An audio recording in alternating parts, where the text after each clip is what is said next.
5-4-2-1-0, chapeau. Le Niger regorge d'énormes potentialités agricoles. Parmi elles, on peut citer l'oignon cultivé un peu partout dans le pays. Il existe plusieurs variétés d'oignons, dont la plus connue est le violet de Galmi qui se cultive exclusivement dans la région de Tawa. Reportage Sahabi Oumarou Mahamadou Agoumou. Principale culture d'exportation pour la région de Tawa, le violet de Galmi est très prisé pour ses qualités culinaires. L'oignon se cultive partout dans la région, principalement dans les bassins de production comme la vallée de la Tarka, la Magia, Badiguichiri, Tadis et Tabalak, soit 80% de la production nationale. Et la production de l'oignon se fait principalement à deux niveaux. Au niveau des petites zones de production, c'est des individualités. Mais au niveau des grands bassins de production, notamment des vallées, la Tarka, la Magia, les Tadis, les gens se sont organisés d'abord en petits groupements, en union, en fédération et même en confédération maintenant.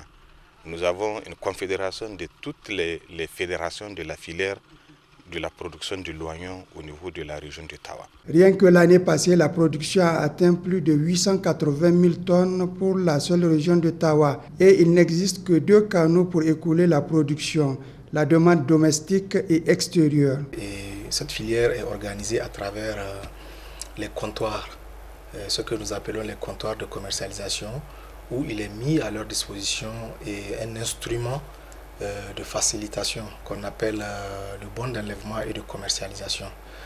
Donc le but de ce bon d'enlèvement, c'est d'éviter les tracasseries, puisque vous savez que l'oignon, c'est un produit agricole qui doit être rapidement acheminé vers les zones de vente. Nous avons 6 comptoirs actuellement officiels à Tawa. Les premiers comptoirs étaient le comptoir de Sarnawa, celui de Madawa et celui de Tamaské.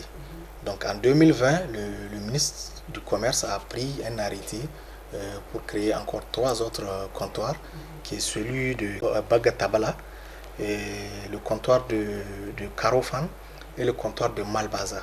La surproduction influe considérablement sur le prix de l'oignon tant au niveau national que pour l'exportation.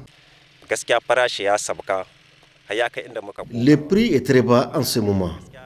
À part cela, vraiment, on tire beaucoup de bénéfices.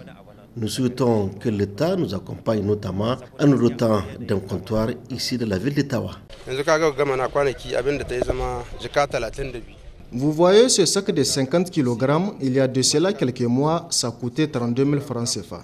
Aujourd'hui, son prix varie de 5 500 francs CFA à 6 000 francs CFA.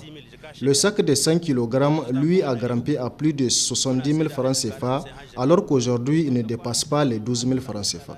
Néanmoins, les producteurs de cette denrée tirent des avantages de la vente de l'oignon. Je tire beaucoup de bénéfices de la culture de l'oignon. Après les récoltes, j'investis ce que j'ai gagné dans l'achat du bétail que je revends pendant la fête de Tabaski.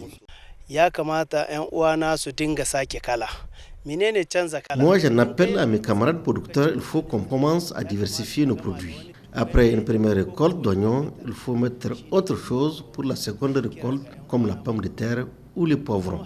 Des nouvelles perspectives s'offrent à cette filière qui injecte plusieurs centaines de milliards de francs CFA dans l'économie nationale, ce qui va permettre aux producteurs d'atténuer les pertes, notamment en ce qui concerne le stockage et la mévente. Il y a eu beaucoup d'avancées vraiment, puisqu'il y a beaucoup de partenaires qui s'intéressent sur la variété le violet de Galmi. Il y a Nestlé qui voulait installer un comptoir de transformation, une usine de transformation de cet oignon-là dans le département de Madawa. À travers la filière oignon, le Niger dispose ainsi d'un important potentiel de développement.